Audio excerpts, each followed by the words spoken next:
I'm Christy. Today I want to talk about living life with more complexities. So when children are born with disabilities or they develop issues early in life, they learn to live with more complexities in their life. Yet they typically also learn to love and embrace life just like their typical peers do. It's quite inspirational to watch. Tons of articles and organizations have been started or written specifically focusing on kids and specific issues that kids with disabilities face. Many of them focus on one specific condition or issue. Now, a simple Google search will show you just how popular sites are for kids with special needs or disabilities. Let's take a brief look at the childhood years and how disability impacts life. Young children usually don't know that they have a disability. Life is just life. Their issues are just simply a part of life. They know no different. Life just is. They tackle issues and challenges with gusto because that's how kids deal with obstacles.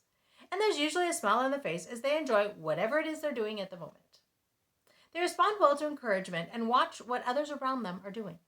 Many times, they try to imitate what they're seeing, just like their typical peers do.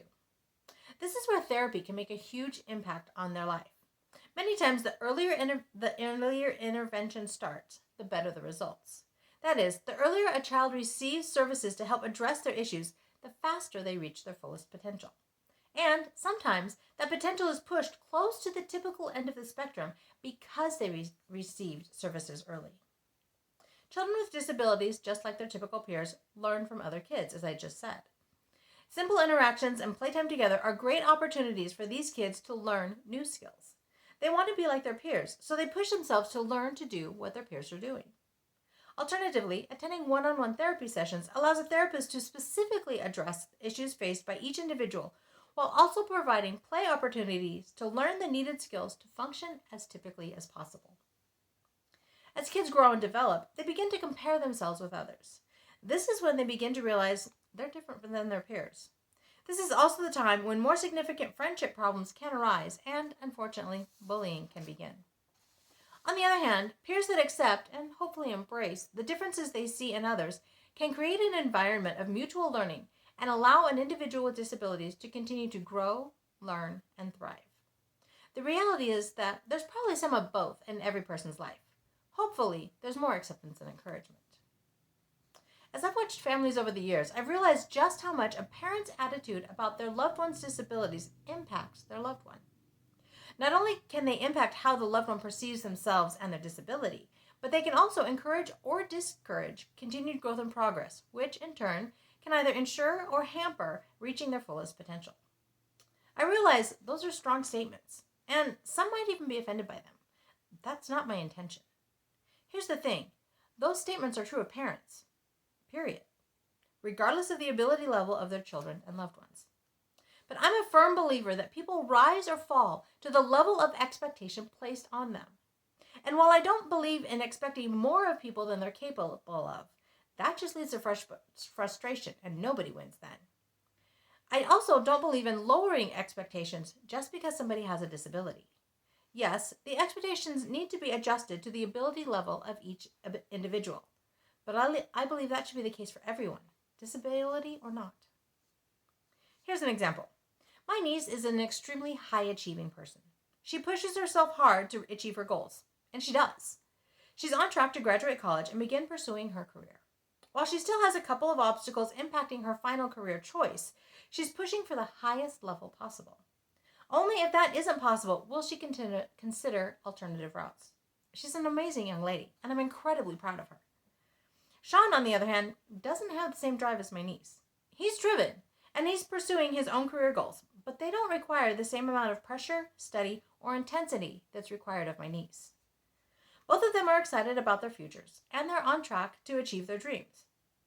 My sister and I have encouraged our kids to reach their fullest potential and have done all we can to make sure they're able to accomplish their dreams. We're their biggest cheerleaders, and we're excited to see what the future holds for them. Now, on the other hand, AJ will most likely never attend college. Yet I'm working just as hard to make sure he achieves his dreams and reaches his fullest potential. I'm pushing him to be able to do all he's capable of, even if it means I have to work harder now and in the past. Now, all three of these kids, okay, technically they're adults now, but whatever.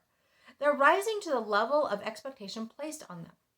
Because we're encouraging and helping them, They're all on their way to achieving their dreams. And I'm just excited to see what AJ's future holds for him as I am for my niece. Dramatically different life goals and choices, but the same basic desire to fulfill their own dreams and goals. That's what I long to see for each of our loved ones with special needs, watching them reach their fullest potential and accomplish their own dreams and goals. Getting them to this point, especially when they're born with a disability or it starts when they're very young, can be a long, exhausting, painful process. And yet, as I look at AJ today, I realize that all of the pain, heartache, frustration, work, effort, and everything else that I've put in over the years are totally paying off today. He's nearly ready to move out of my house, and I'm confident in his ability to succeed with the right supports and accommodations in place to provide the extra structure that he still needs. Yes, there are a few things that I would do differently. What parents wouldn't change some things if they could go back? But overall, I do things the same way again. Believing in AJ and pushing him to accomplish all that he's capable of, well, it's kind of mind-boggling to look at him today. I'm not sure I can put it all into words. But I'm more convinced than ever that holding him to the highest expectations he's capable of, adjusting as necessary, and encouraging him to reach further has been worth it. I'm definitely not going to stop now. Who knows where he'll be in another 10 or 20 years? I can't wait to see where he ends up. That leads me to my question for this week. How would you describe your loved one's potential and ability to reach his or her goals? I'd love to hear your thoughts. You can leave me a comment below, or you can leave me a comment over on the blog. That's at www.havenofhopeforme.com. This originally posted in November of 2021. If you prefer, you can always email me at Christy, CHRISTY, at havenofhopeforme.com. I'm looking forward with great anticipation to AJ's future achievements so that I can continue to say that life is good and there is never a dull moment.